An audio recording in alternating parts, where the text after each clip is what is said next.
पूछने लगे कि राजा बलि से भी ज्यादा शक्तिशाली और भी दैत्य थे, तो दैत्यों का राजा बलि को ही क्यों बनाया? तो देखिए इसके पीछे कथा आती है कि ये जो राजा बलि है अपने पिछले जन्म में एक डकैत थे, तो चोरी चकारी का काम किया करते थे। तो उन्हें एक बार पता चला कि किसी रास्ते से एक बहुत बड़े सेठ गुजरने वाले हैं बहुत सा धन लेकर। उन्हें जब पता चला तो राजा बलि जो पिछले जन्म में डकैत, उन्हें जब पता चला तो उन्होंने विचार किया कि सेठ जी को लूट लेते हैं, इतना धन है उनके पास, तो शायद है कि सारी जिंदगी फिर लूट पाट ना करनी पड़ी। तो इस विचार से उन्हें लूटने के कारण वो जो डकैत है वो रास्ते के लिए 2 रोटियां बांध लेते हैं कि रास्ते में हो सकता है भूख लगे तो भोजन कर लेंगे। तो वो बलि जो है वो 2 रोटियां बांधकर निकलते हैं। तो रास्ते में चलते चलते चलते उन्होंने विचार किया अभी नहीं खाते, अभी भूख भी नहीं लगी। तो चलते चलते पहुंचते हैं जिस रास्ते से वो सेठ जी गुजरने वाले थे, वहां पहुंचे। जब वहां पहुंचे तो अभी सेठ जी को आने में समय था, तो उन्होंने विचार किया कि अब भोजन कर लेंगे। तो उन्होंने स्नान किया। स्नान करने के बाद वो अपनी पोटली खोलते हैं। जैसे ही भोजन करने ही वाले हैं, इतने में ही वहां पर एक कुत्ता आता है।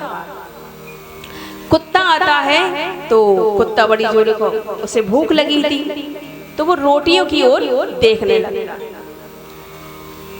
अब बलि ने क्या किया कि लगता है कि ये कुत्ता भूखा है, तो एक रोटी कुत्ते को डाल देता है। कुत्ते को डालने के बाद अब कुत्ते ने तो वो रोटी जल्दी जल्दी से खा ली, क्योंकि बहुत जोरों की भूख लगी थी उसे। अब जब तक बलि दूसरी रोटी वो खाते, तब तक वो कुत्ता फिर से दूसरी रोटी की ओर देखने लगा। वो दूसरी रोटी भी बलि ने उसी कुत्ते को डाल दी। कुत्ते ने वो दोनों ही रोटियां खा ली। अब इस कार्य को करने में कुल 24 मिनट का समय लगा। कितना? 24 मिनट का समय लगा।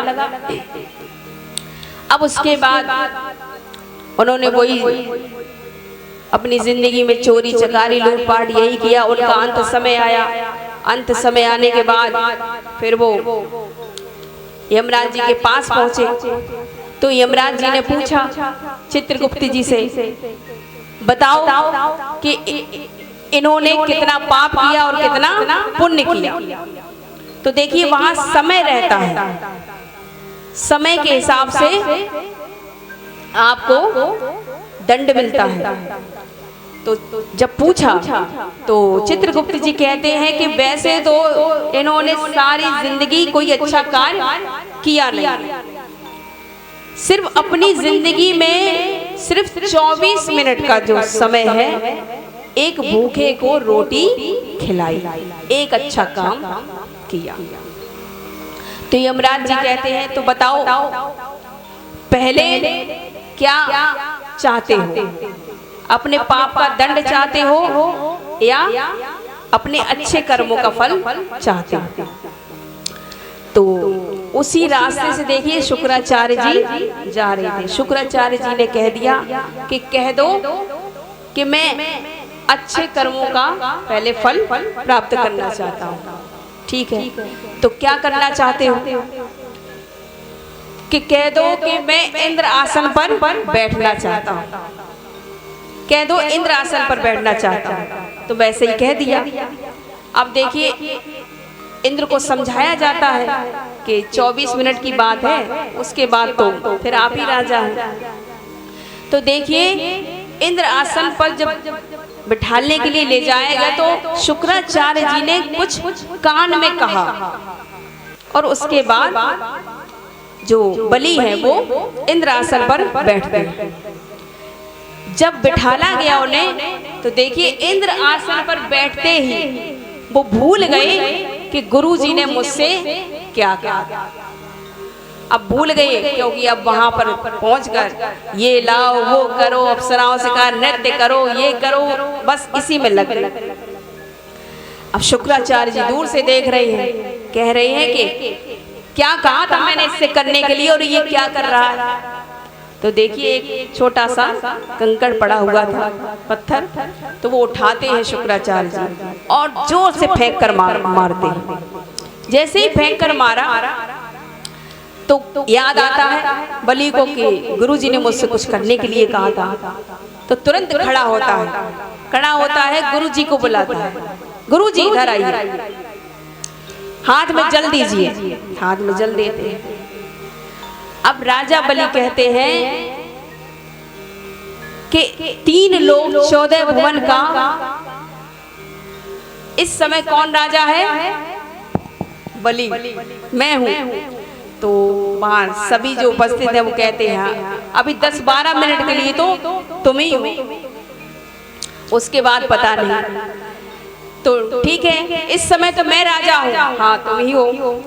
तो हाथ में जल लेकर राजा बलि कहते हैं शुक्राचार्य जी से कि हाथ में जल लेकर कहने लगे कि 3 लोग 14 भुवन का इस समय मैं राजा हूं, तो मैं ये 3 लोग 14 भुवन अपने गुरुजी को दान में देता हूं। तो वो 3 लोग 14 भुवन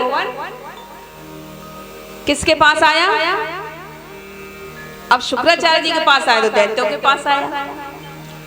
तो देखिए 3 लोग 14 भुवन एक बार नहीं कई बार देवताओं से छीना गया है। तो यही कारण है कि दैत्यों का राजा बलि को बनाया गया।